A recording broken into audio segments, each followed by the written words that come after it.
Hello friends, welcome to Latha's kitchen. ఈరోజు వీడియోలో healthy, quick and easy అయిన లంచ్ బాక్స్ రెసిపీ ఎలా ప్రిపేర్ చేయాలో చూద్దామండి.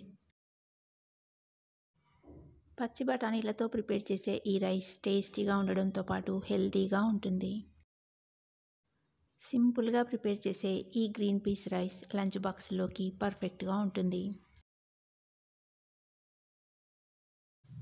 ఈ పచ్చి బఠానీ రైస్ని లెఫ్ట్ ఓవర్ రైస్తో కూడా ప్రిపేర్ చేసుకోవచ్చండి. నైట్ అన్నం మిగిలిపోతే మార్నింగ్ ఇలా గ్రీన్ పీస్తో రైస్ని ప్రిపేర్ చేసుకొని బ్రేక్ఫాస్ట్గా తీసుకోవచ్చు. చాలా బాగుంటుంది. మరి ఆలస్యం చేయకుండా సింపుల్, హెల్దీ అండ్ టేస్టీ అయిన గ్రీన్ పీస్ రైస్ని ఎలా ప్రిపేర్ చేయాలో చూద్దాం. ఈ రైస్ ప్రిపేర్ చేయడానికి ముందుగా స్టవ్ మీద ఒక ప్యాన్ పెట్టి నెయ్యిని వేసుకోవాలి. నెయ్యి కరిగాక నూనెను వేసుకోవాలి. కావాలంటే మొత్తం నెయ్యితో కానీ మొత్తం నూనెతో అయినా ప్రిపేర్ చేసుకోవచ్చండి. నూనె వేడెక్కాక ఒక బిర్యానీ ఆకు, చిన్న దాల్చిన చెక్క, 3 లవంగాలు, 2 ఇలాచీలు, జీలకర్ర వేసి ఫ్రై చేయాలి.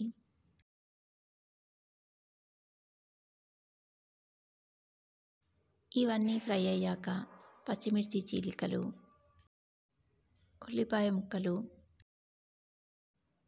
కరివేపాకు వేసి కలుపుకోవాలి.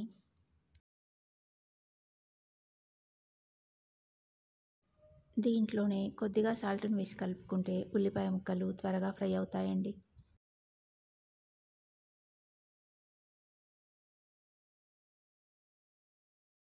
ఉల్లిపాయ ముక్కలు వేగాక దీంట్లో కసూరి మేతి వేసి కలుపుకోవాలి.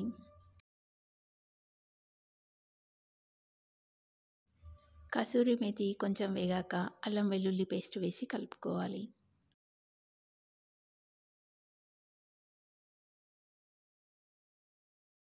అల్లం వెల్లుల్లి పేస్టు బాగా వేగాక పసుపు, ఇంకా స్పైసీనెస్కు తగ్గట్టుగా కారం వేసి కలుపుకోవాలి. ముందుగానే పచ్చిమిర్చిని కూడా వేసామండి. తినే కారాన్ని బట్టి మిరపపొడిని వేసుకోవాలి. కారం ఆయిల్లో కొంచెం వేగాక టమాటా ముక్కల్ని వేసి కలుపుకోవాలి.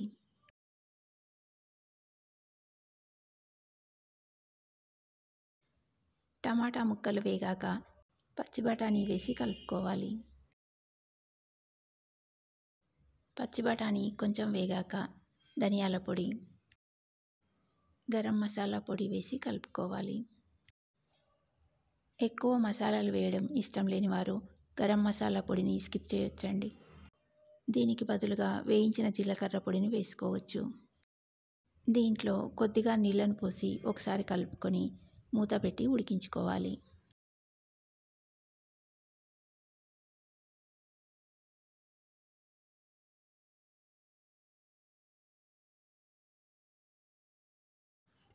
మూడు నిమిషాల పాటు మీడియం ఫ్లేమ్లో ఉడికించాక మూత తీసి బఠానీలు ఉడికాయో లేదో ఒకసారి చెక్ చేసుకోవాలి.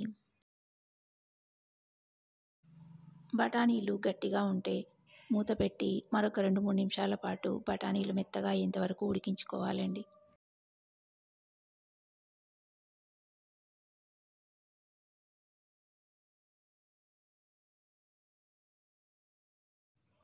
బఠానీలు మెత్తగా ఉడికాక అన్నాన్ని వేసి కలుపుకోవాలి. ఉల్లిపాయ ముక్కల్లో కొద్దిగా సాల్ట్ను వేసామండి. తీసుకున్న రైస్ క్వాంటిటీని బట్టి రుచికి సరిపడా సాల్ట్ను వేసి కలుపుకోవాలి.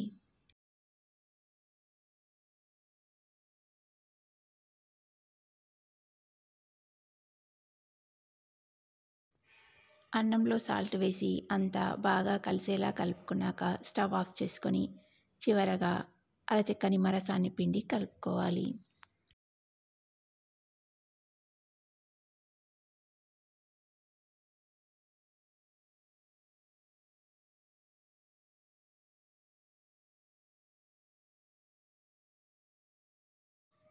ఇప్పుడు వేడివేడిగా ఒక సర్వింగ్ ప్లేట్లోకి తీసుకొని సర్వ్ చేసుకుంటే హెల్తీగా ఎంతో టేస్టీగా ఉండే గ్రీన్ పీస్ రైస్ రెడీ అండి.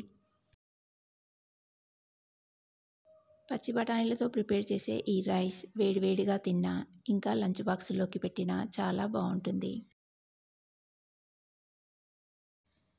లంచ్ బాక్సుల్లోకి ఈ రైస్తో పాటు పెరుగును కానీ లేదా రైతాను కానీ పెట్టివచ్చండి. సింపుల్, హెల్దీ అండ్ టేస్టీ అయిన ఈ గ్రీన్ పీస్ రైస్ని మీరు తప్పకుండా ట్రై చేసి టేస్ట్ చేసి చూడండి. ఈ రెసిపీ మీకు నచ్చితే లైక్ చేయండి. ఇంకా మీ ఫ్రెండ్స్ అండ్ రిలేటివ్స్కి షేర్ చేయండి. మరొక ఇంట్రెస్టింగ్ టేస్టీ రెసిపీతో మళ్ళీ కలుద్దాం. Thanks for watching.